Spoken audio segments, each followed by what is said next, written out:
It's 2025.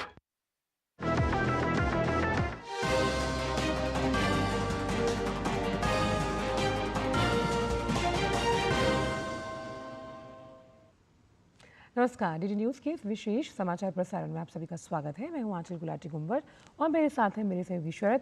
तो आइए सीधे रुक करते हैं सबसे पहले सुर्खियों का। प्रधानमंत्री नरेंद्र मोदी आज वेव्स 2025 का करेंगे उद्घाटन। मुंबई के जियो वर्ल्ड सेंटर में जुटेंगी फिल्म जगत की दिग्गज हस्तियां। 4 दिन तक मनोरंजन के हर पहलू पर होगा मंथन।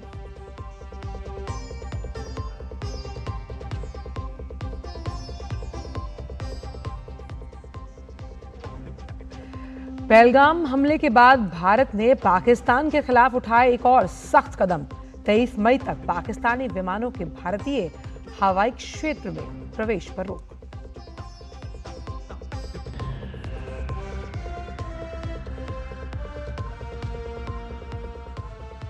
पहलगाम आतंकी हमले को लेकर आज सुप्रीम कोर्ट में सुनवाई। जनहित याचिका में उच्चतम न्यायालय के रिटायर्ड जज की अध्यक्षता में न्यायिक आयोग के गठन की मांग।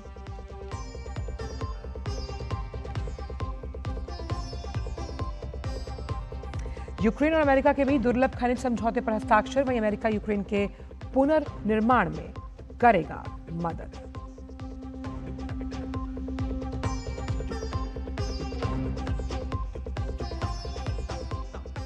आईपीएल में आज मुंबई और राजस्थान होंगे आमने सामने। मुंबई ने लगातार पिछले 5 मैच जीतकर किया शानदार कमबैक।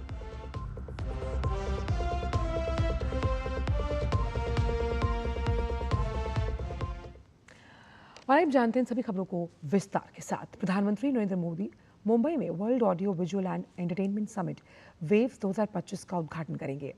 अपनी तरह के पहले समिट वेव्स का आयोजन जियो वर्ल्ड कन्वेंशन सेंटर में भव्य तरीके से किया जा रहा है। सूचना और प्रसारण मंत्रालय द्वारा आयोजित इस प्रमुख कार्यक्रम का उद्देश्य दुनिया के अग्रणी मीडिया, मनोरंजन और प्रौद्योगिकी दिग्गजों को एक साथ लाना है। वेव्स 1 मई से शुरू होकर 4 मई तक चलेगा।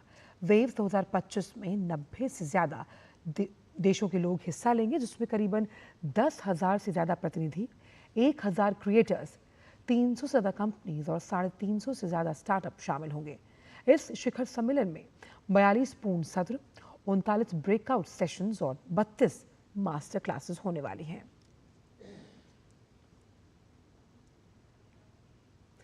भारत ने पाकिस्तान के स्वामित्व वाली और संचालित उड़ानों के लिए अपने हवाई क्षेत्र को 23 मई तक बंद करने की घोषणा की।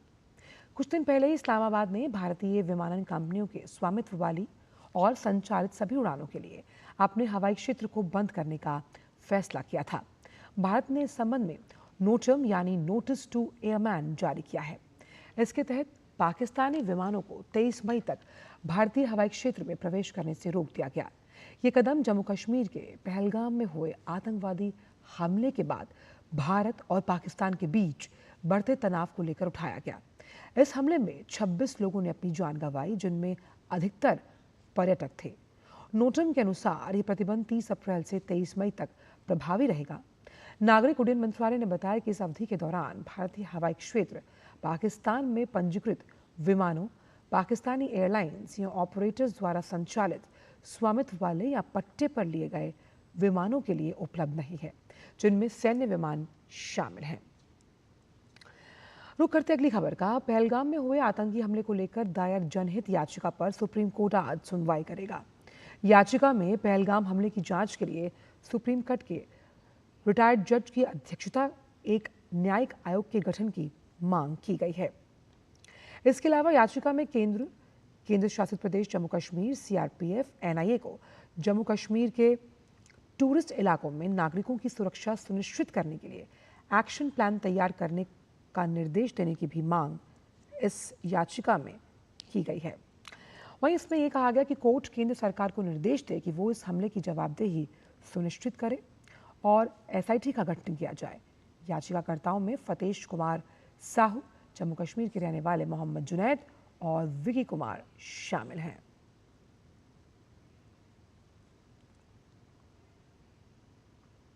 बोडो नेता बोडोफा उपेंद्रनाथ ब्रह्मा की विरासत को दिल्ली में सम्मानित किया जाएगा। दक्षिण दिल्ली में लाला लाजपत राय मार्ग के एक हिस्से का नाम बदलकर बोडोफा उपेंद्रनाथ ब्रह्मा मार्ग किया जाएगा। केंद्रीय गृह मंत्री अमित शाह उपेंद्रनाथ ब्रह्मा के सम्मान में सड़क और प्रतिमा का उद्घाटन करेंगे। असम के मुख्यमंत्री हेमंत बिस्व शर्मा और दिल्ली की मुख्यमंत्री रेखा गुप्ता विशेष अतिथि के रूप में कार्यक्रम में शामिल होंगी। बोडोफा उपेंद्रनाथ ब्रह्मा एक दूरदर्शी नेता और समाज सुधारक थे, जिन्होंने बोडो समुदाय के अधिकारों, पहचान और उसके उत्थान के लिए अथक प्रयास किए।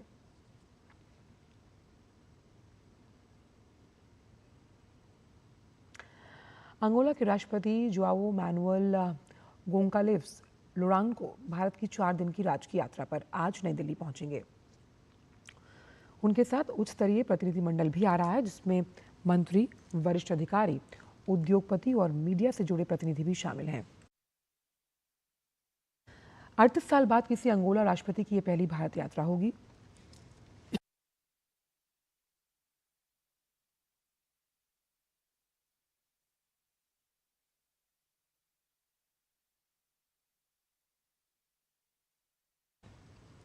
ये यात्रा ऐसे समय में हो रही है जब भारत और अंगोला अपने राजनयिक संबंधों की 40वीं वर्षगांठ मना रहे हैं।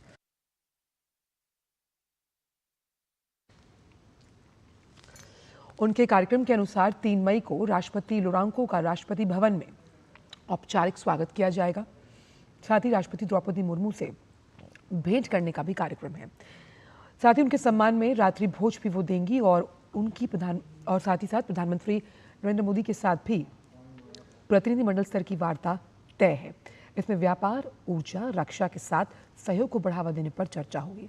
प्रधानमंत्री उनके सम्मान में दोपहर भोज देंगे और 4 मई को राष्ट्रपति लोरांको नई दिल्ली में व्यापार कार्यक्रम में भाग लेंगे, जिसका उद्देश्य द्विपक्षीय व्यापार को बढ़ाना और प्रोत्साहित करना है।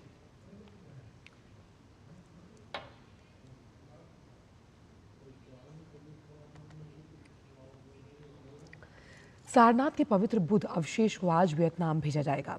इससे पहले कल नई दिल्ली स्थित राष्ट्रीय संग्रहालय में इसे प्रदर्शित भी किया गया था।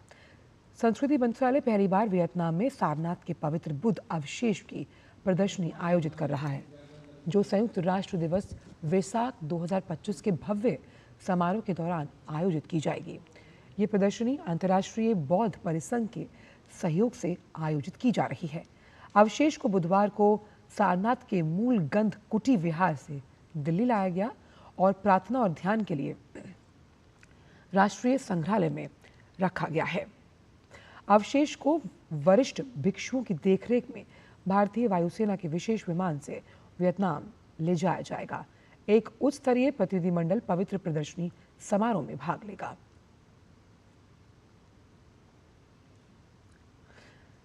अमूल कंपनी ने आज से दूध के दाम 2 रुपये प्रति लीटर बढ़ा दिए। कंपनी ने आधा किलो दूध यानी 500 मिलीलीटर दूध के दाम भी बढ़ाए हैं।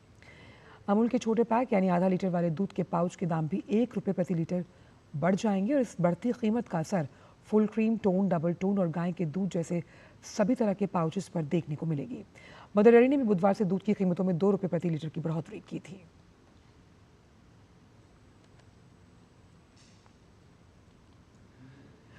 रुक करते अंतर्राष्ट्रीय जगत की खबरों का। यूक्रेन और अमेरिका के बीच दुर्लभ खनिज समझौते पर हस्ताक्षर हुए। साथ ही अमेरिका यूक्रेन के पुनर्निर्माण में निवेश को निधि देगा। दोनों देशों ने कई महीनों की तनावपूर्ण वार्ता के बाद वॉशिंगटन में समझौते पर हस्ताक्षर किए, जिसमें अंतिम क्षण तक अनिश्चितता बनी रही और अंतिम समय में इसमें कुछ अड़चनें आने के बाद बात बन गई।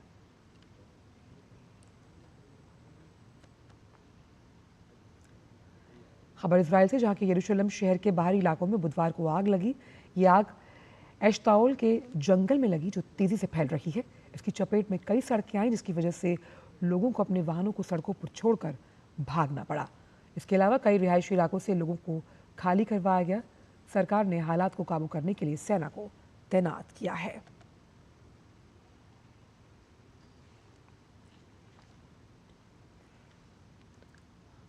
अगली खबर पाकिस्तान से, जहां बुधवार की रात लगभग 10 बजे भूकंप के झटके महसूस किए गए। इस भूकंप की तीव्रता रिक्टर स्केल पर 4.4 मापी गई। फिलहाल जानमाल के नुकसान की कोई सूचना नहीं, लेकिन भूकंप के झटकों से लोगों में दहशत फैली और कई लोग अपने घरों से बाहर निकल आए। और इस भूकंप का केंद्र अफगानिस्तान के हिंदकुश पहाड़ियों के बीच बताया जा रहा है। बात आईपीएल की, जहां टी20 क्रिकेट में पंजाब किंग्स ने चेन्नई सुपर किंग्स को 4 विकेट से हराया। मेजबान चेन्नई सुपर किंग्स के 191 रन की लक्ष्य का पीछा करते हुए पंजाब किंग्स ने 19 ओवर और 4 गेंदों पर 194 रन बना लिए और मैच अपने नाम कर लिया। इससे पहले बल्लेबाजी करने उतरी चेन्नई सुपर किंग्स 19 ओवर और 2 गेंदों पर 190 रन पर ऑल आउट हो गई थी। फिलहाल इस विशेष समाचार प्रसारण में इतना ही। मुझे और शरद को दीजिए इजाजत। नमस्कार।